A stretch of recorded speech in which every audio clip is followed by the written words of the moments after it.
ketiga orang Majus itu. Mengapa orang dikatakan orang Majus?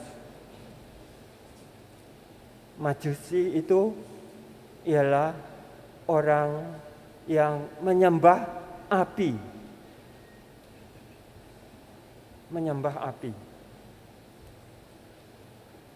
Bintang-bintang itu seperti matahari kita adalah api yang besar. Karena matahari itu dekat, lalu kita merasakan panasnya. Banyak bangsa-bangsa juga tahu bahwa matahari itu seperti api. Kalau mendekati api panas, dan kalau kita melihat matahari, kita merasakan panasnya.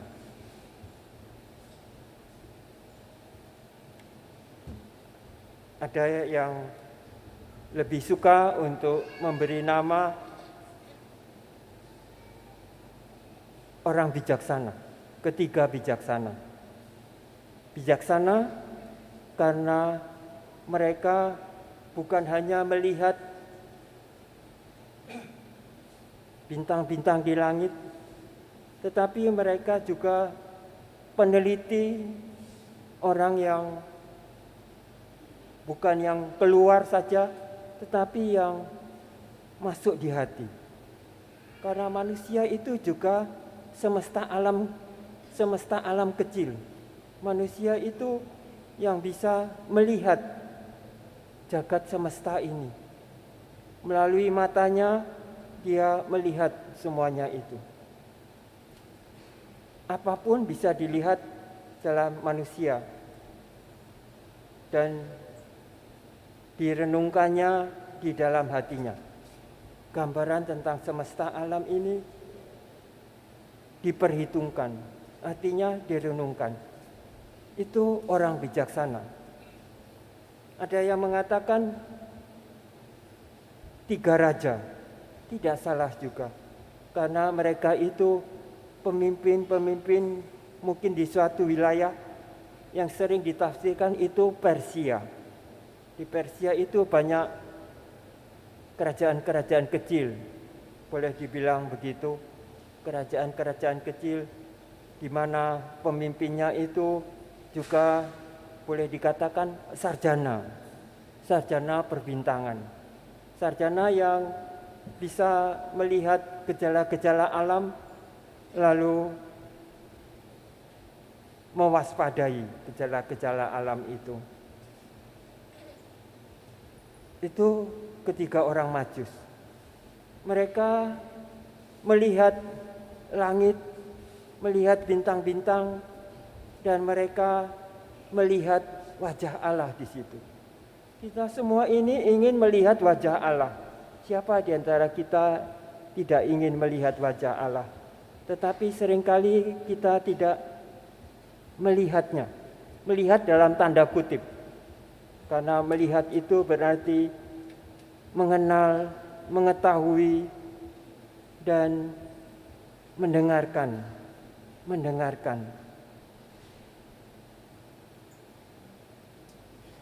Mereka melihat dan mengetahui, karena pastilah mereka orang-orang yang tulus hati, karena menetapkan untuk pergi. Mereka itu dari timur. Kita menyanyikan tadi lagu pembukaan, dari timur yang jauh benar. Dari timur. Persia itu di sebelah timur dari Yerusalem, dari Bethlehem, atau dari Israel. Mereka datang pasti berjalan. Ditafsirkan bahwa mereka menjumpai Yesus, kanak-kanak Yesus sekitar umur 2 tahun. Sekitar 2 tahun. Masih kanak-kanak. Rupanya masih tinggal di Bethlehem. Karena Bethlehem adalah tempat leluhur dari Daud, dari Yusuf, yaitu Daud. Dan pastilah di sana itu merasa Bethlehem itu satu keluarga besar, sehingga mungkin Yusuf tinggal di situ, mendapatkan mata pencahariannya, dan datanglah ketiga Majus itu untuk menemui dia. Siapa orang yang boleh melihat wajah Kristus? Siapa yang boleh mendengar suaranya?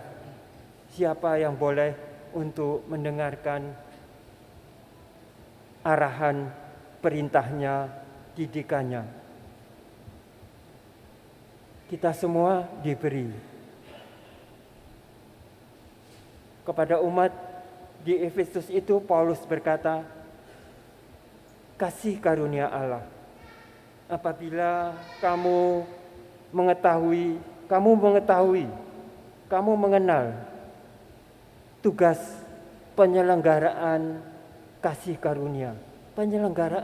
karunia. Apa itu?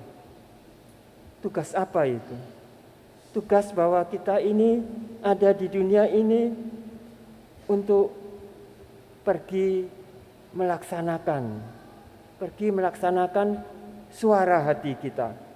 Apabila suara hati kita, hati nurani kita terbuka dengan tulus hati untuk menyembah Tuhan Allah itu. Seperti orang Majus itu, penyembah api, mereka datang dan berkata kepada Herodes, kami mau datang menyembah anak itu. Dan mengapa Herodes tidak bisa melihatnya? Karena Allah tahu. Sekalipun Herodes berkata, kami pun mau menyembah dia, tetapi hatinya berkata lain. Bahkan hatinya berkata, aku mau membunuh dia, karena dia dikatakan raja yang akan datang, raja yang akan memerintah dengan keteguhan hati, bahkan selama-lamanya merasa tersaingi. Karena itu sesudah mereka orang-orang Majus itu memberikan hadiah-hadiah yang mereka sudah persiapkan sebelumnya, emas, perak, dan mur. Emas itu tanda rajawi. Mur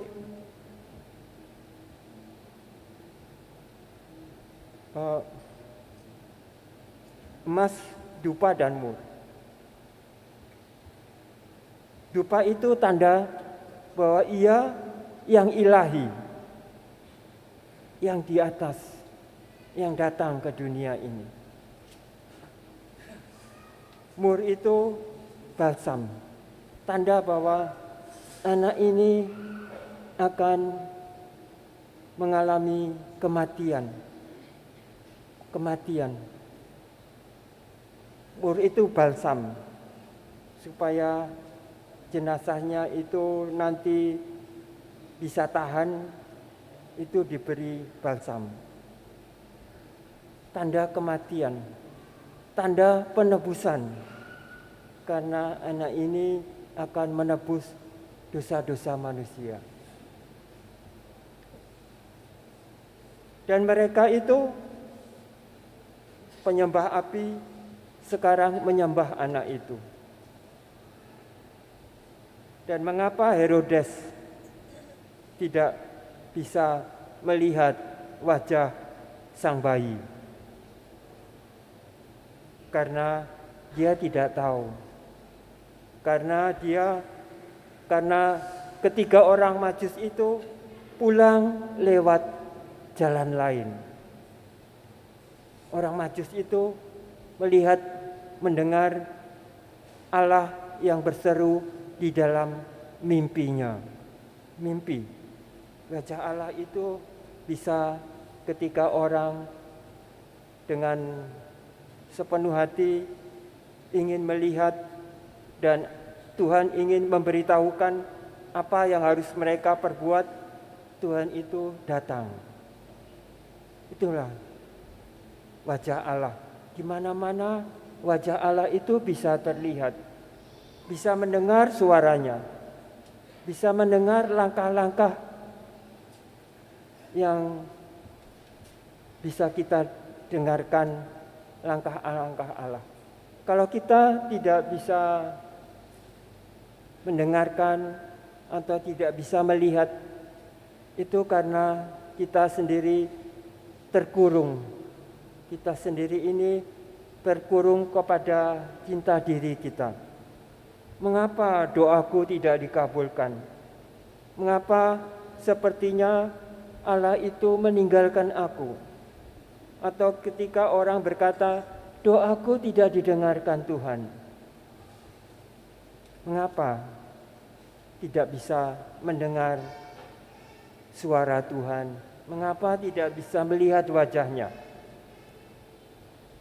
Santa Teresia dari Kalkuta itu berkata, aku melihat wajah Kristus